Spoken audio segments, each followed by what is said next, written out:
baby Tropicana. The way you move your body nice, are you from Ghana? If you be home, let's believe that I'm a fan. Your body so. Yeah, what's up? This is your boy Ghost and Tech, and together we are SDC, and you're watching Folio Culture. It's the Show Dem Camp. Tropicana, baby, oh. No, I know. If it's facts, then it's gotta Oh, be. baby, Papa, like Miami, yeah. Now you are wanting for the rainy day. Baby, don't push like go somewhere. You carry fine body, so no they carry face. Oh, someday. Show Dem Camp is well, basically the music behind Show Dem Camp is myself, Ghost, and Tech, and also a bunch of producers that we've worked with. But in terms of, we're like a family, a group of people who like believe in the movement. Yeah. And that's what Show Dem Camp represents. Yeah, and the movement is literally about just like showing people that regardless of what obstacles are placed in front of you, be they societal, gender, career, like you can, if you truly believe in something, you can show them, you can like go out and just prove it instead of talking or thinking or being restricted or restrained by what other people are trying to impose on you. So.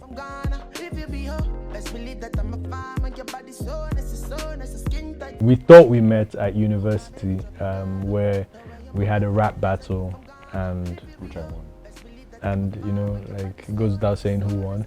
But what happened was like maybe a year or two after that, a mutual friend of ours had a picture of her 10th birthday party, and there was a picture with me, him, and her at the party.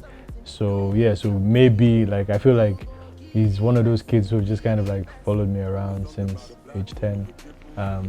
And then yeah, so officially we met when we were at university, but unofficially, like when we were 10, we were at this party together. Let's make a move. I'm Tropicana. She got the juice.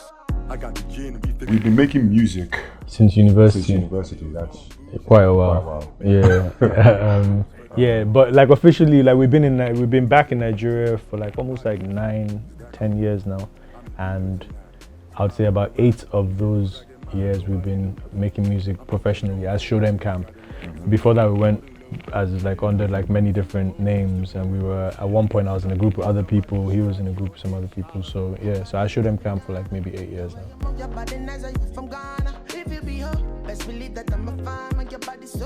when we started doing music as something that as a passion. We were literally the last two standing because there were actually a bunch of us that were doing it together. Yeah. But you know, friends of ours who had a passion for music as well. But we were the last two who remained dedicated to what we liked. So we decided to like join forces. I took him under my wing, and you know, we've been doing it since then. Yeah, I mean, being like significantly younger than him, he was like a mentor figure for me. Like, you know, my older brother took me under his wing. No, but it's really a case, like he said, it was just like a university was our passion. There was a whole, then everybody wants to rap because the cool thing, like we're performing at all the like uni parties and going to London and doing like performing at people's house parties and stuff. And then after university, it's kind of like, we didn't even, to be fair, like I don't think I even thought after I graduated that like music was going to be my path, you know, and so we explored other paths. I was actually working, but it was when we moved back to Nigeria that we decided, okay, you know, there's a scene about to take off here, really about to explode, and there's people who are similarly passionate about music like us. So we just tapped into that scene and started to make music at Show Dem Camp.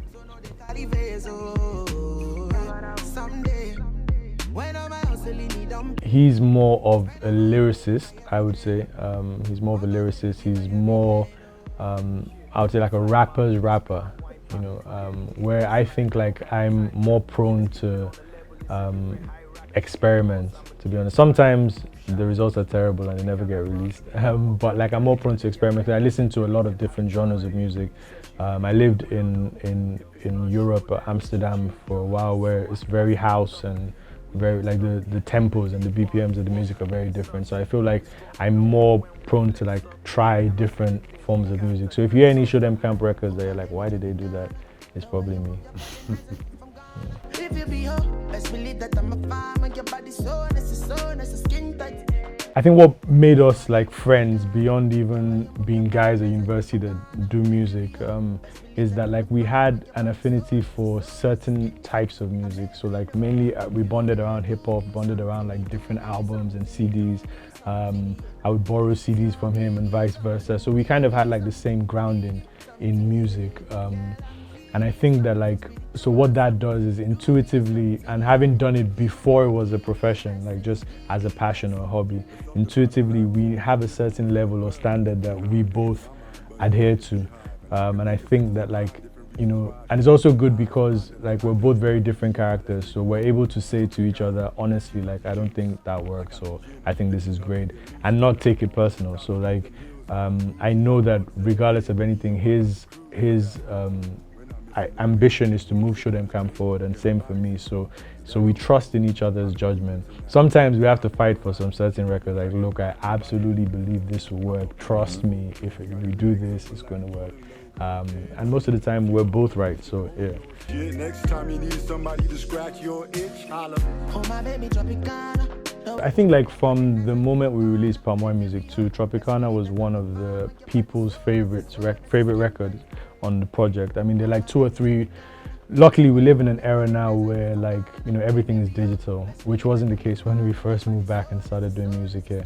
But what that does is we're able to see from the stats and also from the feedback on social media what people like and what they resonate with. And Tropicana has been that record where consistently across the board, different audiences, different places, they kept like talking about this record. Radio picked it up very early as well and started playing it. And we'd get like videos from people in like Canada or Argentina or something. And so I thought, okay, you know what, like it would be good to attach a visual to this, because we live in that era where people like to see visuals and want to share visuals as well to their favorite songs. And we thought like with that, like there's a lot of like songs where we go with deep concepts for the videos. But with this one, we just wanted to create like a fun sort of like Lagos vibe, which is what Palm Wine Music is about. It's kind of like, you know, there's enough stress in Lagos already, so you look for these little escapes where you can go to the beach with friends, drink palm wine, you know, enjoy yourself, and like, so that's the vibe that we were kind of painting with the video. Yeah. It was the first, like you said, it was like we could see from like the numbers that, you know, a lot of people gravitated towards the song. But you know, a lot of times when we're shooting videos, it's not just about that. It's about how we can create, how we can use our resources to create something that's acceptable for us to like produce as a visual representation of the song. So sometimes it has to do with the budget. Sometimes it has to do with you know, who's available for us to shoot with. But with this one, it was a clear shot. This was one we're going to shoot first, and there were some others who were, you know, in contention, but it was a no-brainer. Yeah, and in regards to the video, one last thing to say, I feel like, you know, for us, in as much as it's like I wouldn't say, not really a high concept video, it's just like it's an easy, palatable type of video. I feel that like we wanted to still say something with it, so as opposed to having certain types of models, we decided to like, I appreciate there's a large spectrum of beauty in Africa and Nigeria, and I feel that like we wanted to highlight that. So like we kind of casted the models ourselves and just kind of had like a wide spectrum in terms of complexion, in terms of look, in terms of just like going sort of like counterintuitive against what the conventional mode of beauty would always be, you know. So we try to like just showcase the different types of beauty that are around. But I feel like one of the most beautiful people in the video was me in my beach scene. I was like, nah, I wasn't wearing it. I was in water. Yeah. So hop on the ride, you get yours, I get mine, nobody lose. I'm talking grown folks. I think it's important for artists to get in touch, get involved with what's happening in your society, because for us, I feel like there's different kinds of artists. There are artists that create music to entertain, and I feel whilst all artists create music to entertain, there's some that create music based on what they see and they feel and what is around them. And I feel like it impossible for us, based on the type of people or individuals that we are, to create music that doesn't address all the things we see in front of us. I feel like music is a very powerful tool and weapon to use to educate sometimes, to enlighten sometimes, or just to shed light on certain things, you know. So for us, whilst it's fun and it's great to entertain, like I feel it's kind of like when you're younger, and when I was younger, I don't know if it's the same for everyone, like my mom, I used to hate medicine, like tablets, so my mom would let me take it with Fanta, and that would mask the taste. And I kind of feel like, you know, with certain songs, sweet sounding music, you kind of mask the taste of the message or the medicine that you're trying to give to people. Show Dem Camp, yes indeed. Show them. I don't think it's unfair to judge an artist any differently from how you judge any human being. So within any field, within the if you are in legal field or in entertainment or whatever, there are people within that field who will be looked at as role models. So I don't think it should be any different for the entertainment industry. I don't think anybody is a role model. I think that, like, and I feel like that's something that I feel holds a lot of people back in different aspects of their life. So I feel like there's some people I know that say, for example, they don't go to church because of pastors, because in their mind they're holding that human being or that individual as a role model, and holding him to such high standards that no human being can actually meet. I feel like the musicians here, like, they're young people who have found an opportunity to get out and change their financial position, change their lives, change their families' lives and people around them. So, you know, I feel like there's still a lot of people that are still going to make mistakes. I feel like they shouldn't be crucified for those mistakes because they're human beings. I feel like where people, well, in my opinion anyway, like, I feel it's important to distinguish role models and, like, mentors. And I feel it's important. No, not really, because I feel a mentor is someone who is, or should be someone who, in your particular field that you're looking at, or in a particular path, it could be spiritual mentor, it could be financial, it could be work, it could be music. It's someone who is successful, and you're looking at that success and you're trying to gain elements of that success, you know, and then that person teaches you the patterns and habits that lead to that success. But I think in looking at someone's life and trying to emulate what that person lives, first of all, you don't even know what that life is. So the reality of where you say, oh wow, these are couple goals, or this is this, or this is that, like, you don't know the reality of that situation. So I think it's a bit dangerous sometimes, because when it comes crumbling down, you're like, wow, what, like, this is what I've been following this whole time, you know. So it's a bit dangerous. I think mentorship is a little bit different, like, and that's specifically targeted to just one area of life as opposed to the whole thing.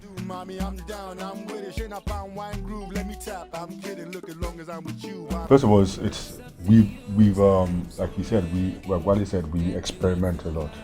So we in our experimentation, we've found something that, apart from what we are comfortable with, in terms of trying to grow within Nigeria, because it's very difficult to, you know, for every artist to, like, be successful in this field. I think we've experimented and we've found that some things work for us and some things don't work for us. And within that experimentation, we found pockets of good music, and there's been a lot of music that will never come out.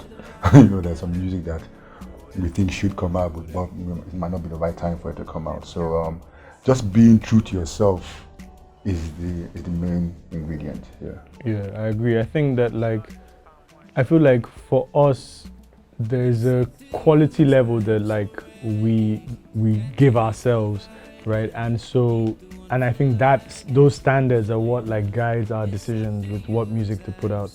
I feel also as well, there's a lot of, like, you know, Afro pop, like you said, there's a lot of amazing music coming out, but I think the main thing is still quality, despite the genre, despite the type of sound that you're creating. It could be Afro pop, it could be R&B, it could be what they call Afro beats now, it could be house, it could be whatever. Just as long as, like, you know, as long as you have quality in what you do, I think you'll always sort of rise to the top.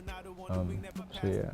Baba God is involved, so we have to score. Threw dirt on our name, but we laughed it off. The SEC sound has evolved a lot in, like, the last 8-9 years.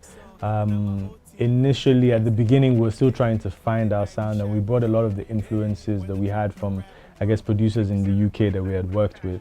But being in Nigeria, being on ground, working with different artists here, we kind of started to adapt more Nigerian sounds, more African drum patterns and sounds into our music. Yeah, and even the themes of the music, because our reality shifted. We'd moved from the UK to here. And I think that like over the past few years, I mean, we're hip hop artists predominantly, and like most of, if you were to put all our entire like catalog down, you see that most of it is hip hop, at least a good 60-70% of it is pure hip hop. But then in 2013, we released a song called Feel Alright, which I feel like was the forerunner to a lot of what is, I guess, called the alter type of movement now, which we did with Bodge. And that kind of showed us that like, okay, this West African palm wine, high life music was also, we were also able to fuse that and merge that with hip hop. And that's what like, so that was 2013, but then in 2017, we released Palm Wine Music 1. And it was just because like we felt like that was where we were most comfortable. That was the type of music we're most comfortable with, outside of like traditional, more traditional hip hop, so for now it's kind of a balance between the two. We have projects. We put out a project earlier this year called These Buhari Times, which is more of a hip hop album. Or more. It also has the elements of the African sound and all that into it, yeah. And then we have Palm Wine Music, which is more West African high life music fused with rap and hip hop. Fresh, those times were the best. That year we just wanted our respect. Whole crew fly, we were thinking we were next. So many steps up the ladder of success. So many tests in this jungle where we stay. So many dreamers trying to make a way.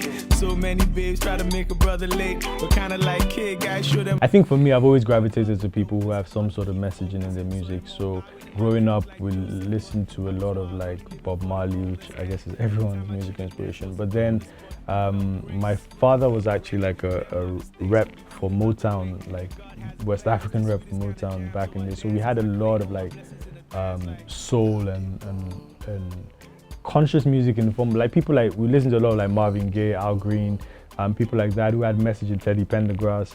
And then more recently it's been people like Lauryn Hill, Damian Marley, Nas has played a huge part in me wanting to even start rapping. Jay-Z, and now like the people I listen to hip-hop wise would be like people like Kendrick Lamar and J. Cole and people like that. So yeah, I mean and Tupac, sorry, I cried when he passed away. That's been huge. And from when I was younger, my parents used to listen to my dad is a huge Prince fan. My mother was more Michael Jackson, Phil Collins type, and Aretha Franklin. So I listened to a lot of that soulful music. I used to like Bobby Brown, all that kind of stuff. But I didn't start listening to hip hop until like who was it? I think it was Snoop or was it Ghetto Boys? One of the two. Yeah. But around it was like Scarface and Ghetto Boys or Snoop, either one of the two, and then that's when my whole life shifted. So Snoop, Scarface, Jay-Z, big influence of mine. I like the Kendricks. I went back to study hip hop, so I like Rakim. A lot of things that I listen to is people, like you said, people who have a sound, but also like crazy people like Daz Effects, House of Pain. Different people that just have crazy stuff to say. So I have a lot of influences. I think you can tell from my influences that he's like older than me and he's my mentor. Rakim. Actually, I studied my one. I studied. Alright, cool.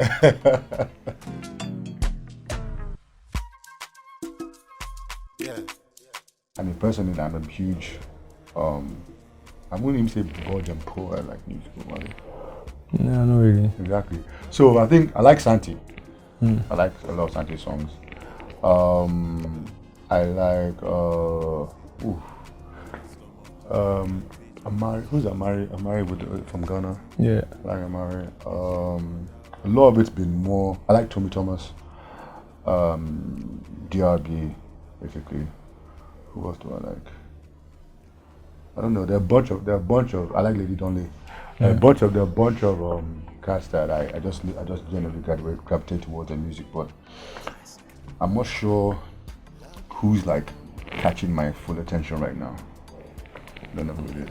Yeah, for me, I'd say like my favorite two new artists. I actually picked two people. My favorite two new artists in a long time actually are a singer by the name of Fumbi, and there's also an artist called Thames, who I think is fantastic. I mean, he's released music in the last 2-3 years, so yeah. And I'll say Thames. I'd say like that's someone who I think has the potential to be huge, you know. And I've been privy to hear a lot of her music that's unreleased, so I know she has, yeah, definitely, she's really good. Fresh, those times with the So in the last 2 years, we started a festival called Palm Wine Music Festival. Our plan is to continue that because it's been going tremendous, beyond our wildest expectations, even like in growth in just 2 years. So what we're trying to do, one side is to continue that, but also spread it to different places. So we have a show in Ghana coming up soon, one in Abuja, and we're doing one in London in September, Lord willing. And then obviously the festival is back in December. So we're trying to create more on the live side, create more live experiences, go out to different markets and meet people. Because I feel like we've been in Nigeria for a while and focused a lot on Nigeria. But the music is spreading beyond these shows, you know. And then I think on the music side, we've already started working on new projects that I don't want to give too much away, but new projects, new collaborations, just yeah, continuing to grind, what we've always done is try and create a platform through ourselves and our music and our shows to also put the next generation on. So there will definitely be a lot of new voices on these projects that we're trying to push forward. You know, so yeah, special shout out to everybody who just watched this episode of Folio Culture. We're SDC. Keep it locked. Keep supporting great music. Palm Wine Music. SDC over and out.